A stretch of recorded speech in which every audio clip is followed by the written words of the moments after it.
Hey everybody, it's the Welcome Matt. It has been a while, friends, and I am glad to be back. Just finished my master's degree, so I finally have a little bit more free time on my hands, and which means I finally had time to trade some games that I've been wanting to get rid of. And so I'm continuing today, I guess what I'm calling now my segment, why I got rid of ... And I have two games that I'm going to be talking about here in this video. The first one that I am getting rid of is The Lord of the Rings, The Confrontation. Now, I actually did a review / run-through kind of this game, and let me tell you why I am getting rid of this game. So I'm not going to be going through the components and all that stuff this time like I did with Roll for the Galaxy when I got rid of that game, because I've already done that.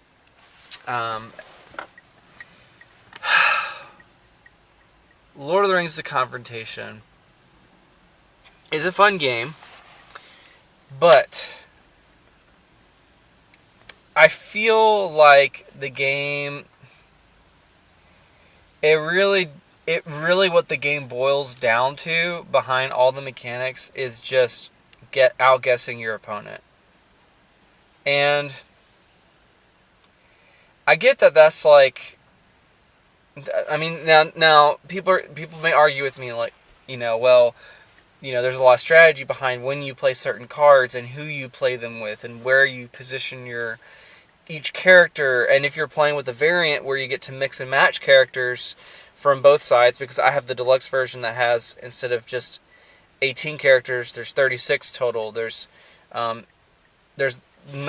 little stands for each for the good guys and the bad guys, but on each side is a different character with different abilities and stuff. So there's actually 36 in total, plus the special ability cards that only come in the deluxe version. So I like all that stuff. It's got a lot of cool flavor. I like how this game actually uses hand-drawn artwork, so you can see like none of this are characters from the films. Like, they're not stills from the films. Everything in this game is completely fresh artwork, and I love that. It looks cool. It feels Lord of the Ring-ish, and I like how it's not the movie stills. But the game is ultimately just, it feels like, oh, I wonder if my opponent's going to play this, or I wonder if they put this guy here.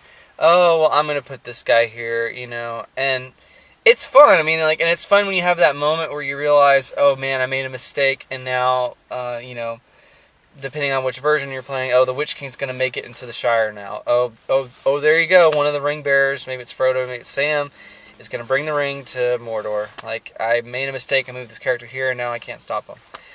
It's cool, it's fun, but I already have another game called Star Wars Empire vs. Rebellion, which is a small little card game that hopefully I'll get to run through with you guys eventually. It's flown under the radar for a while, and it's a really cheap game. You can get it for under $15. Like, I've seen it like $10, $11, $12, $13. And it's similar enough to where it for me, it was, I don't need both of these games in my collection. Empire vs. Rebellion, even though it does use stills from the movies, the cards that come out are different enough every time, and there's a little more, I don't know how to say it. I feel like that one, there's a little bit more, I feel like, the games are very similar. I feel like there's slightly more interesting decisions than the other one, and they're both quick games you can play in about 30 minutes, both of them. So they're about the same length. So it was kind of like, why do I need both of these games? They're both just games where you're trying to outguess your opponent, but the other one has a smaller amount of room that it takes up, because it's just a little box with cards in it and chits and stuff, and no one's really trying to get it, so it's not really a tradable thing. And the main reason was, for me, my wife just didn't enjoy it. And even though it's a fun game, and it's a good game, don't get me wrong, I just don't think that outguessing your opponent in and of itself. I know that there's more things going on than that, but that's what it feels like to me when I play it. That's the only thing I'm doing, is trying to outguess my opponent. And there's not other interesting decisions that I feel like I'm making to keep me engaged. If I'm outguessing my opponent, which to a degree you do in most every game, like, I want that to be behind other mechanics and other things going on. That doesn't feel like that's all I'm doing, is like countering their counter of my thought, which is countering a thought of my thought. Like, and this just, can go on kind of thing. Or I think that they're going to do this, so I'm just going to, but they think I'm probably going to be thinking about that, but so I'm actually just going to go ahead and do it. Like that kind of like thing goes on in your head a lot when you're playing this game. And I don't know. My wife just didn't enjoy it, though. She didn't like this game. She never once asked to pull it out and play it. And to me, that was a sign for a two-player game. It's very rare that I'm going to be with a buddy where it's just me and one other friend, where, we're going to say, hey, we should pull out a two-player game.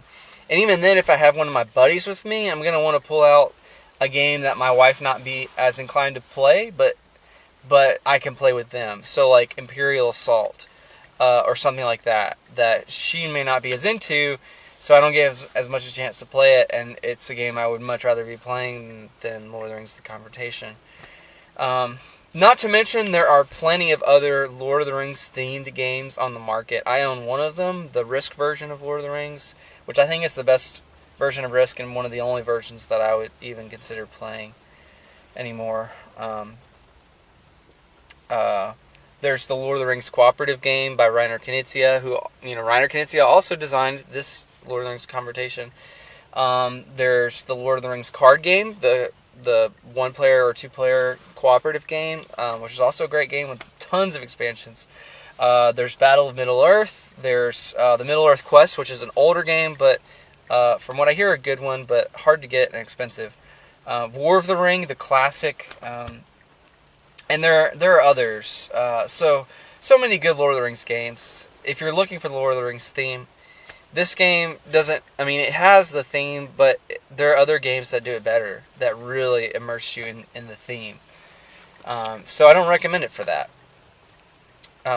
And so for that reason, we are getting rid of Lord of the Rings: Confrontation. Now let me go on to the second game that I'm getting rid of, which is this gargantuan Fresco big box.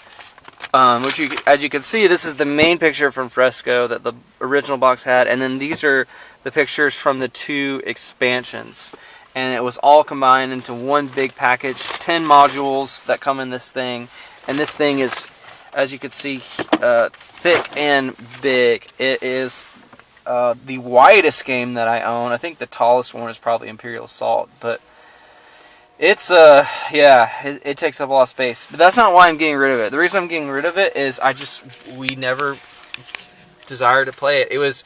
I can only name maybe once or twice that my wife even put it on the list of games we were considering to play whenever we were sitting down to play a game. We were like, okay, what game should we play? It just wasn't at the top. And it's sad because I got this game for my wife for Christmas, and we decided we wanted to trade it away. We agreed on that. It wasn't like I went behind her back. And my wife is an artist, and more particularly, she's a painter. And so that was one of the reasons we got this game. I saw Rado do the run-through of it, which I will say, I'm not going to pull out all the components to this. But you know what? I think I will. Give me a second here. I'm sorry, guys, with the camera. I think I will show you just what it looks like, because I don't know if anyone has done a run-through of the big box. But if you want to see a run-through of all the different modules for this game, I recommend you just check out Rado. He's done an excellent job with this. So, it comes with 4 different colors: yellow, red, blue, and green, I want to say. So here's all the things for that. Then you've got your ginormous, well, it's not too big of a rule book, but it's got all the modules in it explained. Before every module, it tells you what additional components come with that module. So like here's the portraits, and it tells you what comes with that, and then what changes come to the game and such. So it's a really good rule book. I think it's pretty well written.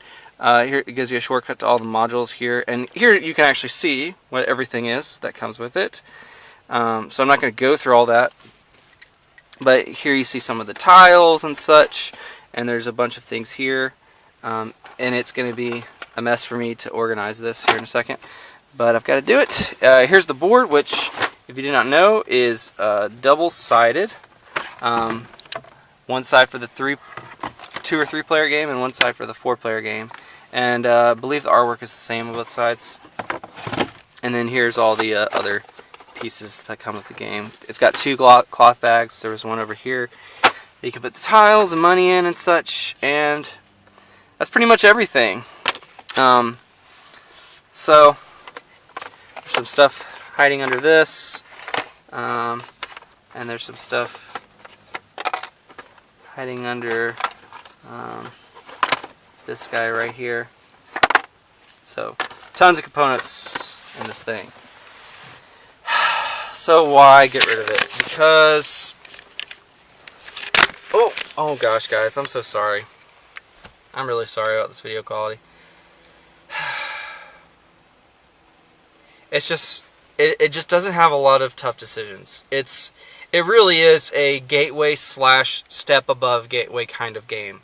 If you're playing just the base game with nothing added to it, this is a really light gateway-ish game. I would be comfortable playing that game with first-time gamers. It's pretty easy.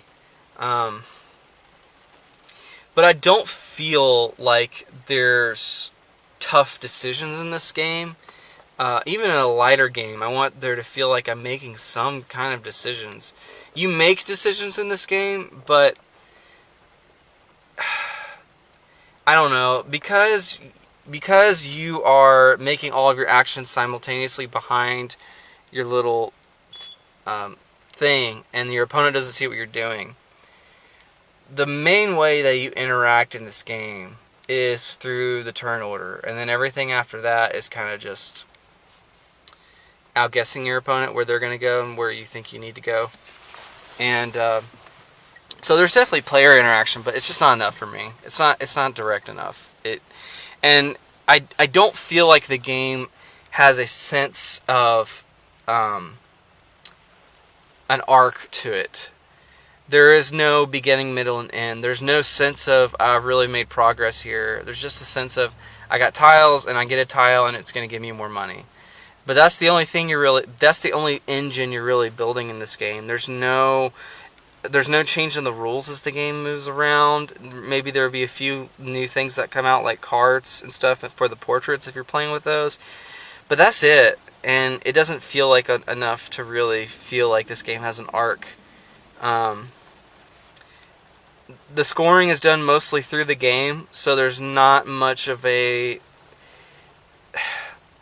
There's not very much drama at the end of the game when you're adding up the scores, which also I feel like takes away from that sense of an arc. Because one of the great things I think about games like Ticket to Ride is that there is scoring throughout the game, but there's also that in-game scoring, and it's so tense throughout because even though you know you may be 20, 30 points behind, you have a great chance of winning based on what tickets you got. And you know, if you're playing with other expansions like the Alvin and Dexter, like maybe you'll get points from that and stuff like that too. There is nothing like that in Fresco, really. Now the Glaciers expansion does add a little bit to that, but it just wasn't, to me, it just wasn't enough. And that is why I'm getting rid of Fresco. It just doesn't hold me. And it makes me really sad. It took me a long time to have to admit that. To say, you know what? This game just doesn't do it for me. It just doesn't hold my attention. And I don't want to play it very often. Would I be willing to play it with someone just to get them into gaming? Yes. But I don't enjoy it that much. And it makes me really sad. Because it's an artist game. and my wife is an artist. So, I'm sorry if that video was too long. I think this is my way of grieving.